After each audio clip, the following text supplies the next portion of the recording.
बहुत बहुत आभार आप सभी का आज जुड़ने के लिए। आज वर्ल्ड एनवायरमेंटल हेल्थ डे है। हम उसे अपने ही तरीके से सेलिब्रेट कर रहे हैं। 1783वीं वेबिनार के माध्यम से independent research ethics society Ayush Samriddhi Gyan Ganga में आप सभी का हार्दिक स्वागत करता हूं।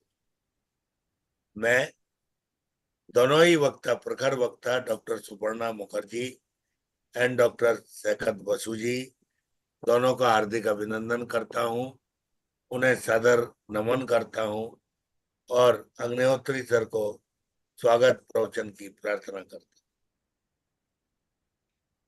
धन्यवाद प्रोफेसर पवन शर्मा जी। मैं देख पा रहा हूँ कि हाँ मैडम तो जुड़ गई हैं। हाँ, दोनों लोग। यस, बहुत बहुत धन्यवाद। तो आज जैसे कि प्रोफेसर पवन शर्मा जी ने कहा, हम अपने आज के वेबिनार में 1783 178 पायदान पे पहुंचे हैं। और जो जैसा कि the the status and health of environment, उसको कैसे सुधारे, उसके दिन को मनाने के लिए आज हम लोग इकट्ठे हुए हैं। और हम लोग टॉपिक का विषय है आज पर्यावरण की सेहत कैसे सुधारें। और इस पर अथॉरिटेटिवली, बहुत ही अधिकृत रूप से कुछ भी कह सकने की जो विशेषज्ञता है, वो हमारे डॉक्टर आदरणीय डॉक्टर शैकत कुमार बसु जी और डॉक्टर सुपर्णा सन्याल मुखर्जी जी के पास निहित है। और उनसे हम पूरा विश्वास करते हैं इस विषय में बहुत कुछ सुनने को मिलेगा। तो पुनः एक बार आपका बहुत बहुत स्वागत है। और साथ में बिल्कुल जरा सा एंट्री करने के लिए अगर हम बात करें विषय के प्रवेश के लिए, तो आज कल ही मेरे मन में विचार आ रहा था कि जैसे अगर बारिश ना हो रही हो, तो हम लोग अगर कमरे के अंदर योगासन करते हैं या कुछ भी प्राणायाम करते हैं, विशेष रूप से अगर कहीं पीछे गलियारा है, स्वच्छ हवा आती है, रात का हमने अपने वेंटिलेटर से गर्म हवा जाती रही और दिन होते ही इसमें बैठने के लिए हमने दरवाजे खोल दिए, तो अच्छा है, वो ठीक है, और उससे हमें हवा मिल गई। लेकिन हम अपने भाई जो वनस्पतियां हैं, बहन जो वनस्पतियां हैं, उनके बारे में चिंतन करें तो हमें पाएंगे कि जैसे हमको ऑक्सीजन की जरूरत है, वैसे ही उनको भी कार्बन डाइऑक्साइड की जरूरत है। तो क्यों ना हम पार्क में, क्यों ना हम खुले मैदान में जहाँ पर ग्रीनरी अच्छी हो, वहां जाके जब हम अपना प्राणायाम करें, तो हमारे से जो एक्सलेट आउट होगी, एक्सलेशन से जो कार्बन डाइऑक्साइड निकलेगी, वो उनके भोजन के रूप में भोजन बनाने में सहायक है। उनके स्टोमेटा इसके लिए इंतजार करते होते हैं। ऐसे तो रोड साइड आजकल जो रेगुलर ट्रैफिक है और चीजें, उससे होता ही है, लेकिन हम वहां से शुद्ध हवा लें और इस प्रेम से जाएं कि हम भी वनस्पतियों को कुछ दे के जा रहे हैं, क्योंकि वो हम पर निर्भर करते हैं। जैसी बसु साहब ने कहा था, और बहुत पुराना किस्सा है कि क्या जीवधारी पेड़ पौधों पर निर्भर है, तो ये सच्चाई है। और इसी को स्वीकार करते हुए पर्यावरण से जुड़ी जितनी भी चीजें हैं, विशेष रूप से जल है और हमारा वायु है, वनस्पतियां हैं, पृथ्वी है, आकाश है, सभी चीजों को स्वच्छ रखने के लिए उनकी सेहत कैसे कंटेंट रहे, इसलिए बहुत आवश्यक है कि मानवीय सहयोग, मानवीय ऊर्जा का आदान प्रदान और मानवीयता का आदान प्रदान, जिससे कि उनको हम जिंदा रखें। जब हम तुलसी जी, अश्वत्थ, पीपल, बरगद, नीम, कदली, पादप, इन सब के प्रति हाथ जोड़ते हैं, तो यही भावना रहती है कि हमारे पूज्य वृक्ष हैं, और दूसरी तरफ से हमारे औषधि वृक्ष हैं, चाहे वो अपना ये लटजीरा या हो, या अश्वगंधा, सतावर, जो बिल्कुल रोड साइड लगे होते, सदाबहार, तुलसी जी, ये जो रोड साइड लगे होते हैं, इनके प्रति भी हाथ जोड़ते हैं, करते हैं। और हाथ ही नहीं जोड़ते हैं, देखते हैं उनके पल्ले पल्लव जो है सुगुड़ तो नहीं रहे, तुरंत जल जल प्रदान करना या रोज देना, ये बागवानी करना छोटी मोटी घर में, तो मन लगता है। पौधे दूर दूर रखें तो कम पनपते हैं, पौधे पास पास कर दिए जल्दी पनपते हैं, बहुत अच्छे से साइंटिफिकली देखा गया है। एक पौधे के पास दूसरा पौधा सरका दिया, अगर कोई क्लाइंबर है, बहुत अच्छे से लिपट के चालू हो जाती है। स्पेशली आजकल ये गिलोय का बहुत ही जोर शोर से दरवाजों पर गेट बना रही है, इसके अंदर एकदम से, और ये मालती बेल है, ये सब चीजें हमारे बहुत ही बड़े ऑक्सीजन के सोर्स हैं। तो हमें उनके प्रति भी वफादार होना चाहिए, और उनकी पूर्ति के लिए कार्बन डाइऑक्साइड हमें उन्हें देना चाहिए। इन्हीं सब प्रारंभिक शब्दों के साथ पुनः एक बार अपने आदरणीय वक्ताओं का न केवल स्वागत करते, बल्कि अब हम प्रोफेसर डॉक्टर शैकत कुमार बसु जी को सादर आमंत्रित करते हैं कि वो अपने बहुत ही वैज्ञानिक विचारों के साथ में आज हम लोगों का मार्गदर्शन करें। डॉक्टर शैकत कुमार बसु जी, नमस्कार। Thank you. Namaskar, Dr. Agnihotri ji, Dr. Sharma ji, and all the dignitaries and participants. Thank you very much for inviting me to this platform. Dr. Agnihotri has already laid a very nice foundation and introduction to the sustainable health that we are talking about. But जैसे आप like if you want to go out, like I do not know what is the situation in Shimla or Himachal Pradesh, but if you are living in a city like Delhi or in a in Mumbai or Kolkata or other major cities, I do not know whether you can go out at 4 a.m. in the morning and do pranam and yapas in the garden, because there will be a friendly person coming in and stab you for collecting your wallet or snatch your gold chains and stuff and things like that. So your prana will be at one end and yam will be standing at the other parts. So I'll strongly recommend, do not try to be too proactive and try and bring prana and yama at the same time together. There will be no pranama, but you will may lose your life. Because of the number of police forces that we have for this country is so insignificant now compared to the huge population that we have. It makes our life is very, very strong. So I would start by sharing an experiment from Harvard University and MIT. What was that experiment? They were trying to see what the population has impact on the population psychology. So what they were doing, they have two rat population in two different locations. So for example, one cage or one colony of rat is overcrowded. They have too many of them plugged at there, and they are providing the same amount of food. And they have another room where they have smaller number of rats, providing them the same number of food and water. And there is cameras and everything observing how the rats behave under this condition. As expected, the place where they have less number of rats in the cages and stuff, they tried and maintain an orderly life, like that they are not fighting with one another, they have adequate food and water, they have places to move around and stuff, so they are not coming in direct confrontation. But think about what is happening in the cages where they have made it officially overcrowded with the same amount of food and water. There is tremendous fight between various members of this rat in establishing their dominance, who can access the food, who can access the female for reproduction. And there is a chaotic situation in the sense that there is always violent fights breaking out between various rat groups. They are biting at each other. There are cannibalism where the older male rats are trying to eat the pups and stuff and things like that, while the same rat species in the other cages are not doing that. And what they did was, after the experiment, they sacrificed the rat and collected their various hormone levels and stuff. And they found out that those who are in that crowded cages show an elevated high level of stress hormones, very, very, very, very high level of stress hormones compared to those that are living in a comfortable environment. So when we are talking about environmental health, this is very similar to this mouse experiment. When we are talking about countries which are developing and underdeveloped, such as India, with a staggering huge population, and you compare it to Western countries where there is less number of population, because the allocation of wealth and resources are restricted, and we have so much population. Like if you go to a major city in Delhi, and if there is an election rally, to take the picture, if you take the picture over a drone, like we do sampling in the wild forest, right? You take a picture of the African savanna, and you are the dots that you are collecting, you are identifying, okay, out of this much hectare area, that many elephants I can spot, that many zebras I can spot. But when you take, I mean, this is very serious. When you are taking a drone picture out of a city in Kolkata or other or Mumbai or Delhi or Hyderabad or anywhere, the major cities in Chennai or Bengaluru, you will see when this is crowded and you have a small concentrated area, you are unable to count how many dots you are seeing. As individual humans, our population density is devastating. And this is the root cause of so many challenges that our country faces, whether it is economic, whether it is social, this theft, these jealous crimes, these hate crimes, the rapes, and all these vulgarity and other things that are this intolerance among the people, high level of metabolic diseases that we are seeing, rise of cholesterol, rise of stress level hormones, rise of high amount of, India is called the diabetes capital of the world. All these things have significant relation to the population. So if this is the case of India, this implies to the entire world. So that when we are talking about environmental health, you will be definitely associated that our human health is not good because of this overpopulation.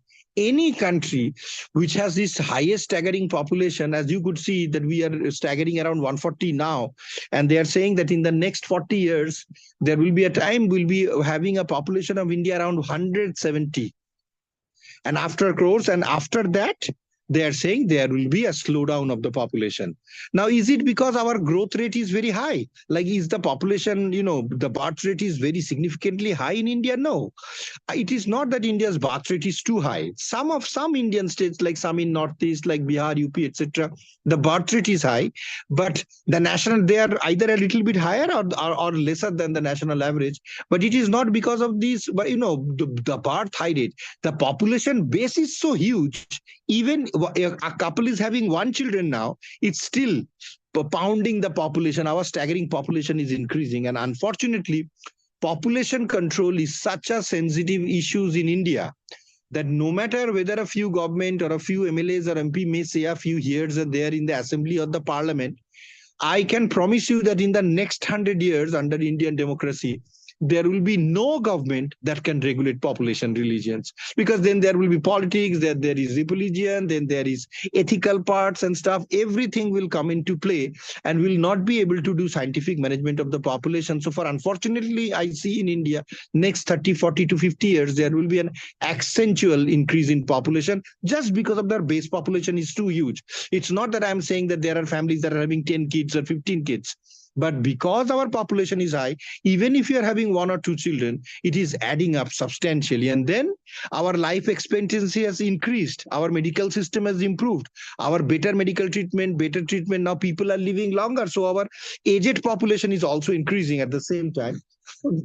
Having said that, this population is the root cause of all the challenges and stuff that we have with respect to environmental health. This is very, very challenging in the sense that it is very difficult to regulate. There is no rules and law that you can bring in that can, change the attitude of the people or the situation that we are there. We have to wait so that the population comes to a slow decline at its own. And it is said that up to the projection is that for this entire 2100s, this entire millennium, Indian population will continue to increase, and then there will be a slowdown of the population, just as we could see in Japan. As what is happening in Japan is because there is lack of interest among marriages. The life may be high quality, but the stress level in Japan is also very high for super outstanding performance, achieving excellence and stuff. People are dying of heart attack at the age of 35 to 45. Very, very common in Japan. Both men and women are killing themselves like while at work. They're working so hard. I know that you may have heard that recently a very young woman professional has died in India, and the government is investigating the case that people working in the corporate culture, so much pressure is put on them to perform that is impacting their life. And why this population factor is very important? Because population is related to two other P's: population, poverty, and unemployment. When you have extensive population, no matter whatever you do, you cannot bring in employment. When you cannot bring in employment or say employment for a substantial large population, they have to take up strategies for their survival. They will be plundering the natural resources. They will go more into the forest and stuff for their sustenance. Poorest of the poor will become more poor, and the rich people will become more rich. The divide between rich and poor is going to be significantly increasing, and is going to increasing for the next 4 to 5 decades for sure. Now, these human pressure, not just the case of India, across Africa, Asia, Latin America, South, Central, and Southeast Asia, we are seeing this trouble. And also in case of Eastern Europe, where the economy is not good as Western Europe, we are all facing these challenges because the population growth has been substantial. We are not being able to generate so much revenues and resources, and the population is turning into a burden, and the population is creating pressure on the natural resources, which is already become scanty. So this is one of the reasons our forests are getting plundered. And as soon as the forest getting plundered due to economic instability, political instability, poor growth, whenever there is lack of economic opportunity, you will see why there are so much riots in South Africa, because there is less allocation of resources. Economy is the main factor. So when there is very little resources and many competing tribes are fighting for the same resources, they are going to be right and fight with one another, and it is causing loss of life and destruction of the environment, and things are getting way more bad over the time. Factors are resulting in very significantly in various parts, that it is problem, in that sense that it is a very, very deleterious situation in the case that our environment is getting degraded, our seas are getting plundered. So to sustain a huge population, like deep sea fishing is nothing in compared to India. What happens in Pacific Ocean, in Southern Atlantic Ocean, or in other parts where the fish population is being over exploited, over plundered, so as such that many government along the countries had to put bans that you cannot do fishing in such and such season, because then there will be no fish left to breed. So this is plundering our ocean ecosystem. Same is for our forest resources. Whenever the population becomes too big, they are getting more and more dependent. Our food security and safety is turning into a more and more serious issues. And with climate change, global warming, and other phenomena, when there is inadequate rainfall, floods and droughts and rain are happening at one point or other, making the life miserable. People are getting transformed into what is technically now called climate refugees. The weather and climates in the planets are changing so much. If we are impacted by too much floods, if the frequency of floods and droughts are too high in some part of the area, then people have no other choice to move to some other places. So it is creating a kind of a refugee problem for people migrating into other overcrowded and populated areas, and adding to the pressure on those ecosystems. So all over the world, this is a very, very significant challenge. The challenge is a little bit less in developing countries, in Western countries, because they have developed a better system. They have lesser number of people, but nonetheless, that they do not have any problem is a myth. They still have this problem. So everywhere there is a need to restrict and carve down population, in a sense that we can balance and allocate the resources.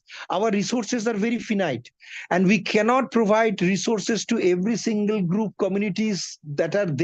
And when more refugees and stuff are coming, you could see that so much conflicts is happening in Europe because of mass migration that is happening from North Africa, Central Africa, coming into the European countries. So many people are dying while crossing the Mediterranean Sea, or while trying to cross between France into England and stuff. And there has been huge riots, fight between the local communities and people coming in, religious intolerance, sexual violence against women. And just a few months back, in the middle part of this year, during May, June, July, you have seen that one European country after another has been going through massive riots, right? France has gone through huge riots. England has just completed its series of riots. Riots have happened in Germany, Czech Republic, in various parts of the former Yugoslavia. There is war going in Ukraine, and many people are migrating into various parts of the Europe. There is Russia and engaged in a vicious fight and stuff that is also impacting their population. People are running around, adding to a more, political refugees, economic refugees, as also climate refugees. All these things are putting enormous pressure on the planet. Just for example, think about the political crisis that happened in Burma or Myanmar, and all the Rohingyas have moved from them into Bangladesh, putting huge stress on the Bangladeshi population and the economy as well as their ecosystem. They are being disintegrated, and now they are dispersing from Bangladesh into the adjoining countries. It's a great threat for Indian environment. It's a great threat for Indian economy and stuff and things like that. But Myanmar has been locked in a bloody civil war. All these political, geopolitical, instability around the world has significant impacts on our ecosystem. Why? Because people who are trying and fleeing genocide, politically unstable governments, lack of opportunities economy, they are taking refuge in the nearest forest. And then there is riots and genocides and killing of people happening in every other continent. To escape from these, people are moving into the forests to sustain from whatever little left material they are there.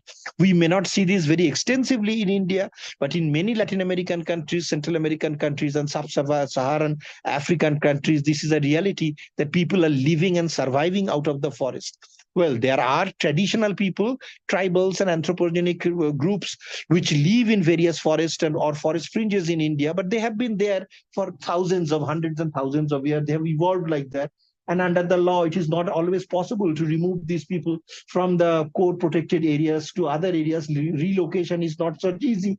And many cases, relocation has not been very successful in improving the economy of the tribal people. It has only degraded one environment after another, because you are locating people who from one place to another to an environment in which they are not used to, and because they are not adapted to that environment, they are causing great harm to that. All our mining projects and stuff that we have seen in India as well as in other countries have led to displacement of so many tribal groups and stuff, and this has led to unrest among them, the Maoist movement, economic blockage, and so much of unrest in these areas where there is a huge mining. There is the huge profit that comes from the revenue generation through the mining, but the tribals have very rightly pointed out, in spite of the being the guardians of the environment, they do not get a share of their profits that the government and the companies have made for their economic development. So these are the challenges that are plaguing around the world. This is not just the story of India,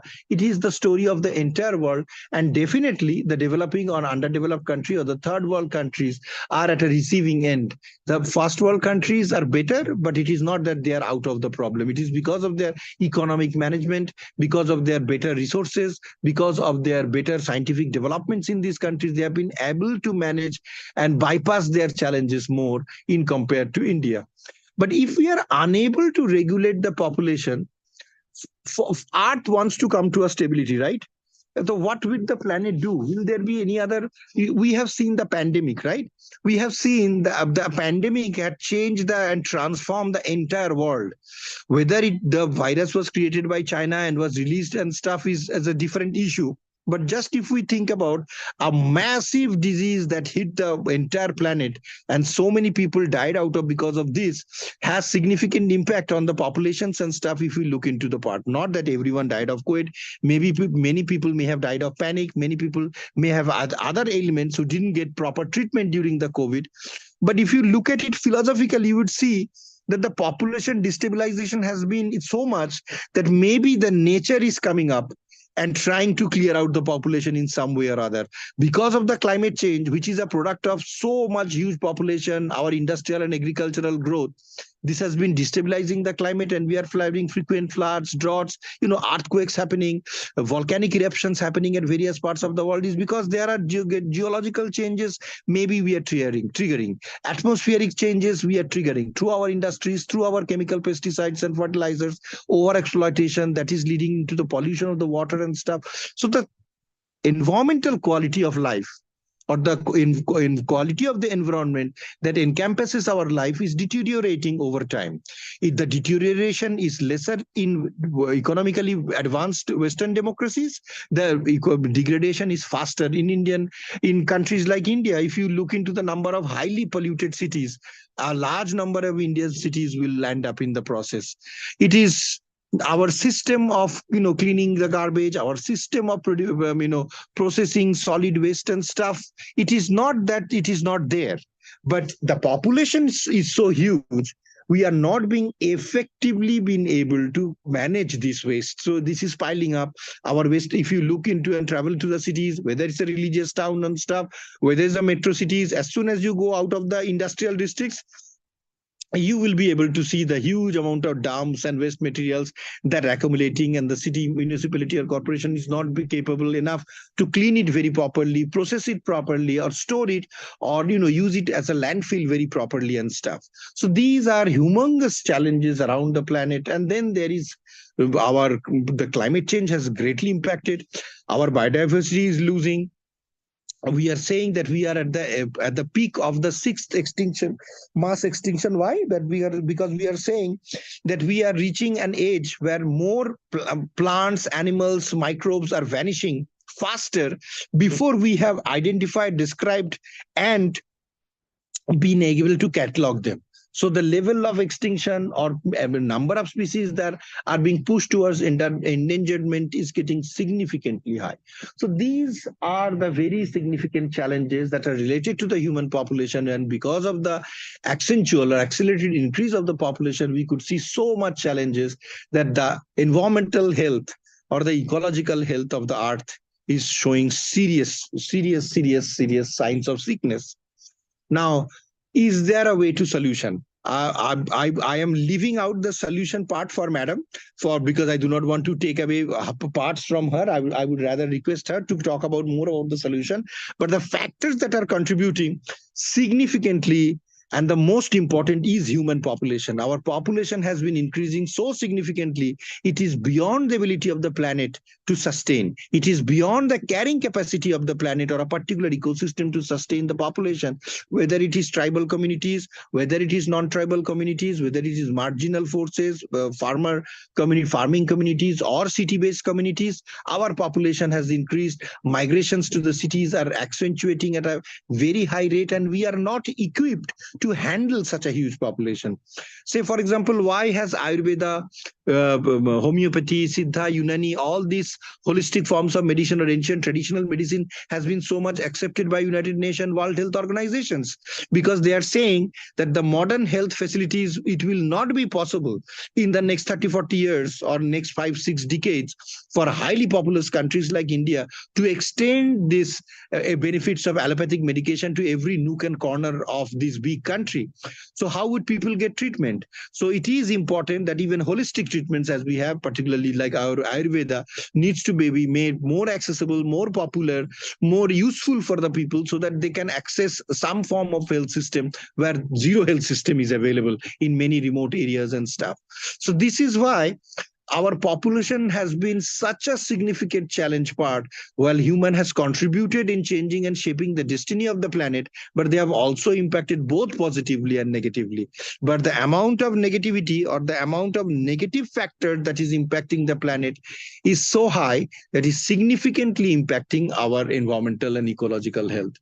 So it is very important that all of us around the world take initiatives of all the governments coming together, working on a common platform to deal with the challenges of climate change. One country doing changes does not make any significant impact at the global level with respect to climate change. All the countries, small and big, powerful, less powerful, rich and poor, developed or underdeveloped or highly developed countries, need to come across or work on a common platform based on a common agenda, needs to cut down on their fuel uses, need to cut down on all their uses of plastics and stuff together, so that we can make a holistic impact on our global environment. Without coming together, small cosmetic or ornamental changes of planting some trees there, or going for the pranayam, and as Agnihotriji said, putting your life into high risk of meeting the yama very fast than actually God has planned for you, may not be a very good suggestion. But the number of solutions is very, very little. The options in the hand of the government is very, very limited. Illegal constructions all around the cities, even now in rural areas like Himachal Pradesh is one. There has been Uttarakhand are examples where illegal constructions in the mountains are showing significant negative impact on the ecosystem. So many life is being lost whenever there is the cloud burst that is happening, and this overpopulation, over construction in highly sensitive Himalayan zones is impacting. As I am saying, we are seeing this in other countries too. It is not the story of India only. This is a global reflection of the challenges. So with this, I leave the solution for our Mata Gyan Ganga, our honorable madam, to come up with and provide some solutions. I have provided the challenges, given you the introductory part. So with this, I conclude my presentation, and thank you very much once again for inviting me to this platform. So much appreciated. Wish all the best to AYUSH platform, and extend that, as Professor Agnihotri said, that we are not going to stop till we have 10,000 webinars in the next 10 years. Rightly told by you. Yeah. Thank you so much. Thank you for such a thought-provoking idea, then special challenge. And Dr. Sekat Dasu has been honest enough to leave the part for solutions to Madam. This is again guidelines for Madam, that she's supposed to touch the part that even after this much adversity, what may be the easiest solution. What we could do? Yes. What we could do really, because we are increasing our number. At the same time, we have to save the living person's life. So how it can be saved, and what may be the solution on things increasing on daily basis in a form of population uh, say increasement or the pollution increasement. Everything is in increasing order. Even the DA, everything is increasing. So in all these things, how can we save our rivers? How can we keep our this environment unpolluted, uncontaminated? Also, for the case of the drinking water. So these are the very challenging parts which are most essential for the maintenance of life itself. So these grounds and queries, we are here to invite Madam Suparna Sanal Mukherjee ma'am for her kind presence, discourse, and the solutions if possible. Ma'am, namaskar.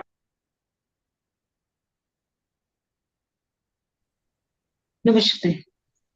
Very good evening. Yes. Many thanks to giving me such an opportunity again for giving me and to say something on this environment and health issues and this particular platform, the AYUSH SAMRIDDHI. It is a fact that my previous speaker has told me and given me such a responsibility to say something on this, the solutions. So before going to the solutions, which I have been narrated by listening of his speech, so first I have to say that the climate change is a very dangerous situation right at this moment.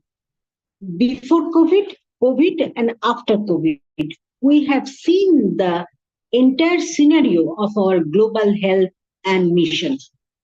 So where are we stand on?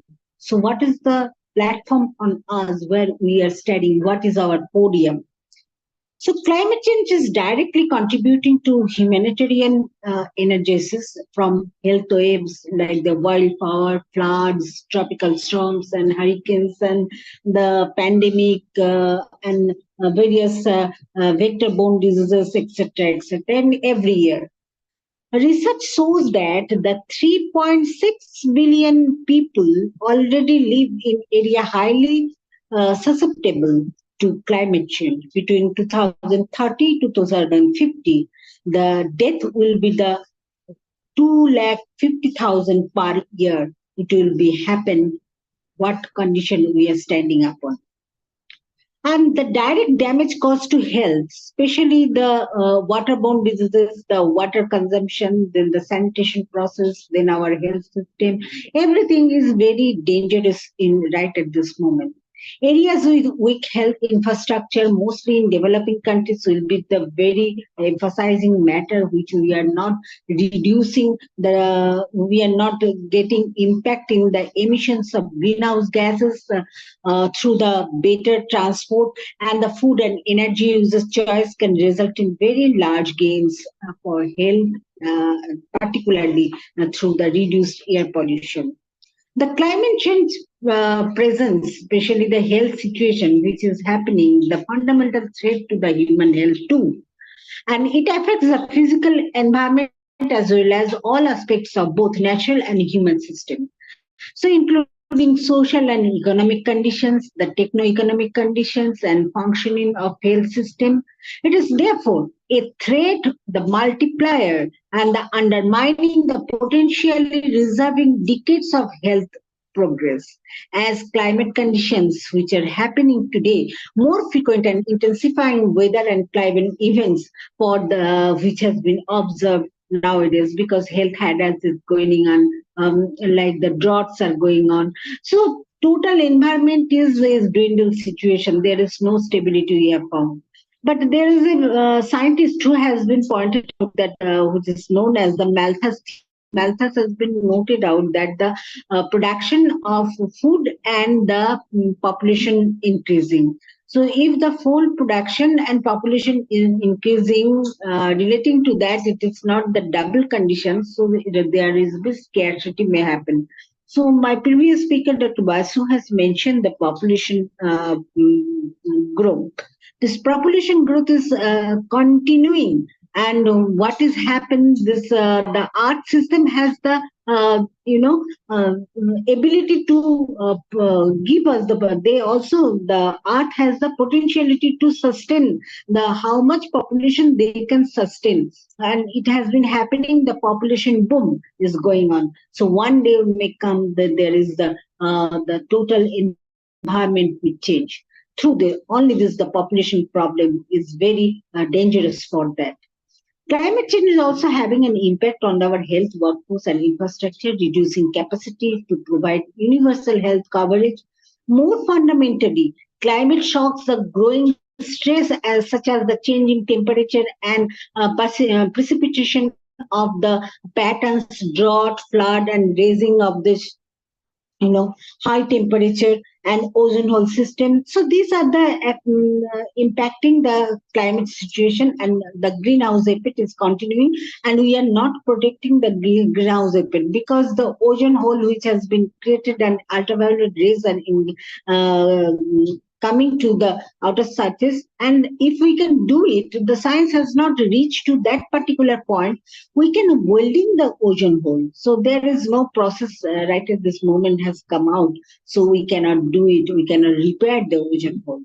This on this situation, the climate change is impacting in a myriad ways, including by leading to death and illness from this increasingly frequent extreme weather events, and such as the heat waves, storms, floods, disruption of food, and deteriorating the health condition, the food scarcity. All these things are bringing for this climate change, and we are also suffering from this various type of unknown diseases which is happening and which may happen, we don't know, but we are still suffering of this all these situations. There I can emphasize on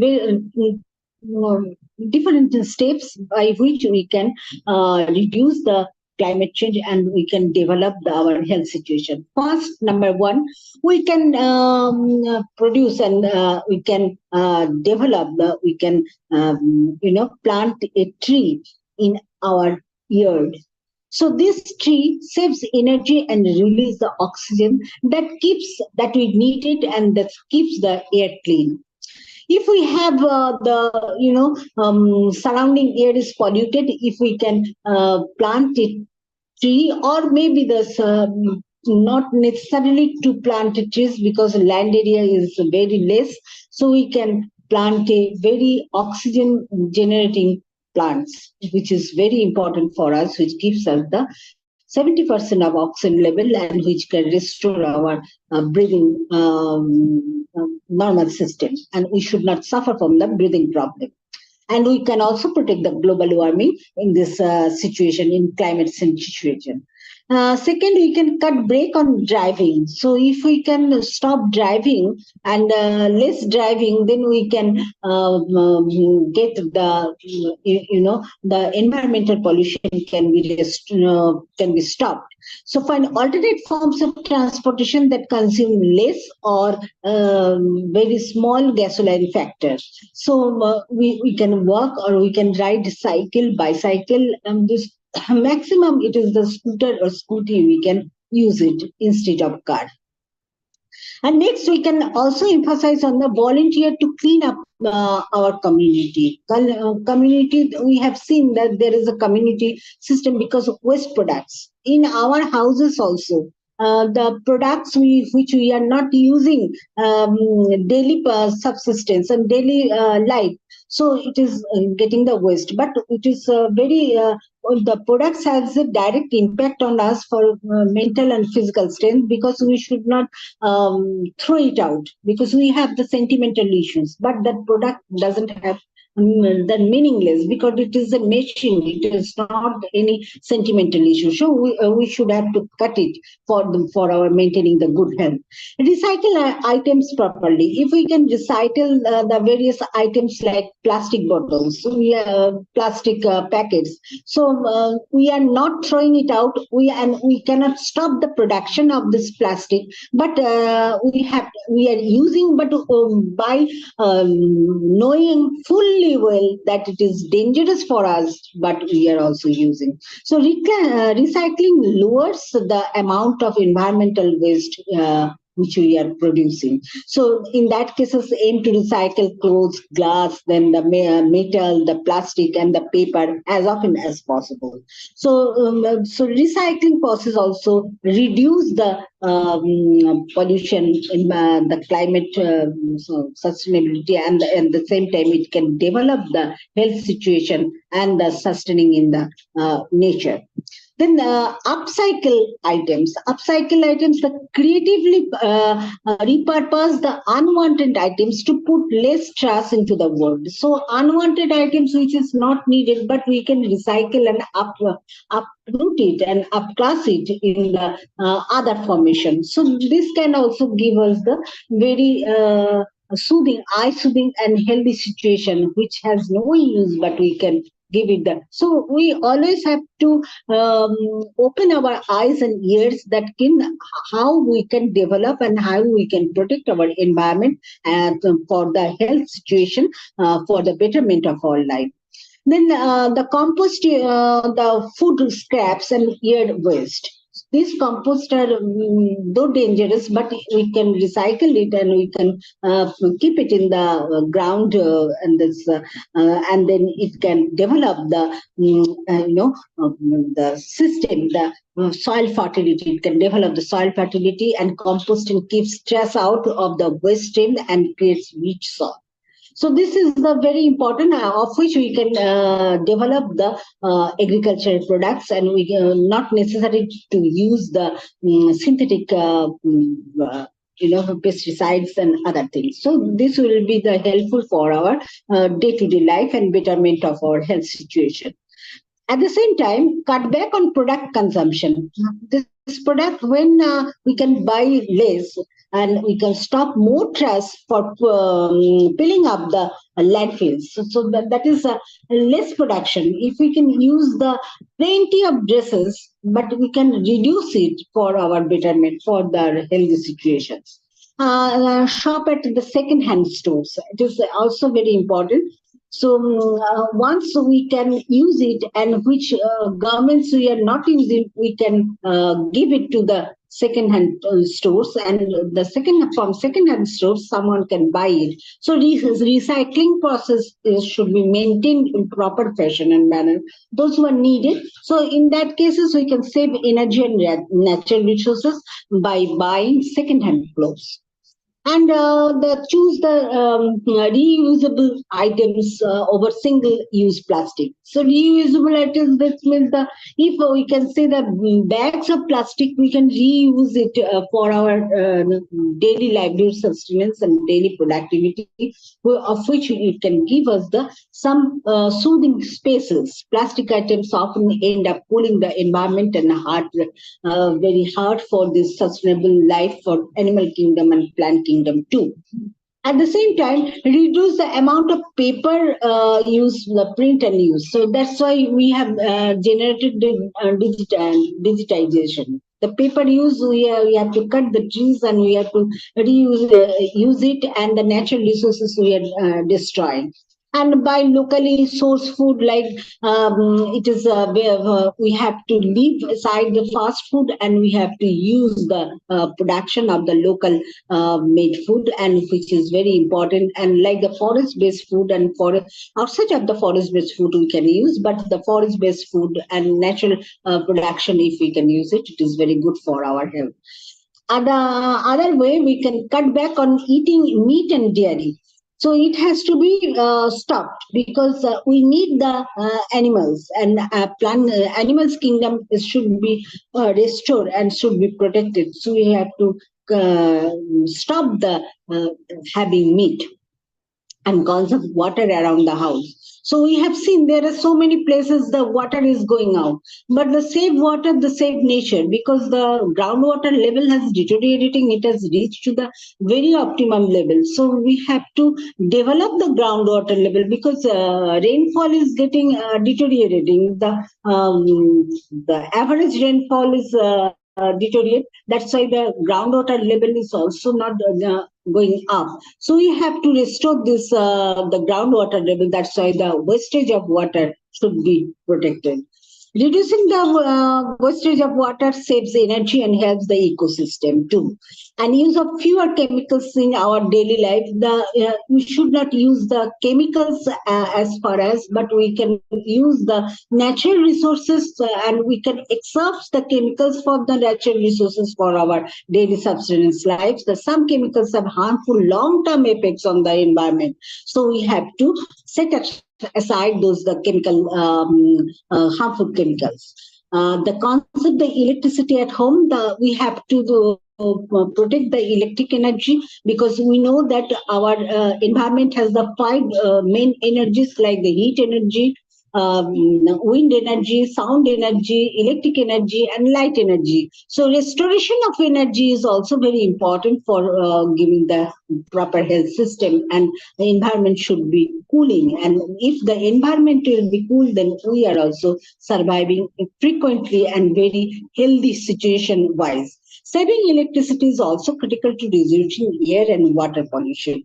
At the same way, donate to environmental causes. Donate to environmental causes if there is any kinds of health hazard. That means the any dangerous situation, any flood situation, any drought has happened. So the environmental causes, we should be protect them. So the support can help the organization that are trying to save the planet, and disaster management is also pursuing in that particular phases how to manage this disaster situation for the environment looking after, and to encourage others to help save the environment. So always to encourage the others how to save the environment. Advocacy and education allow more people to create a positive impact on this environment. So the awareness generating program, at the same time the people should be aware. Should be the moral education, the value education, yoga education, pranayama, everything should be there. At the same way, the education generating program, we can also introduce the AYUSH platform, this AYUSH education, Ayurvedic system, of which naturally we can protect ourselves, and there is no such type of chemicals introducing. The artificial chemicals should not be introduced. So the Ayurvedic system, we can develop our total global family and the total global village, where we can living together, and this global village we can maintain. So all over the world, is Ayurvedic is very interesting and giving us the hassle-free life, the healthy environment which is needed. Because Muni or Rishi, those who were present at that time, they also living the good health situation, good health condition. Their life expectancy is the 100 years, 140 years. There are so many people those are living. There is no such kind of mental stress, so they are living in a peace and calm and quiet way. So this can give only through this the Ayush. The Ayurveda has the enormous potentiality to keep ourselves fit and fine, and at the same time the protected the environment and climate. They restore the climate change, and they cannot provide the climate change. They can restore the climate at the same time the human health very nicely and properly. Thank you very much. Thanks to giving me such an opportunity. Thanks a lot. Thank you, madam. Thank you. Thank you so much. It's my surprise that it looks like that Dr. Sekar Dasu might have leaked your paper, which you are going to present, because the way the way he expected and digitally want to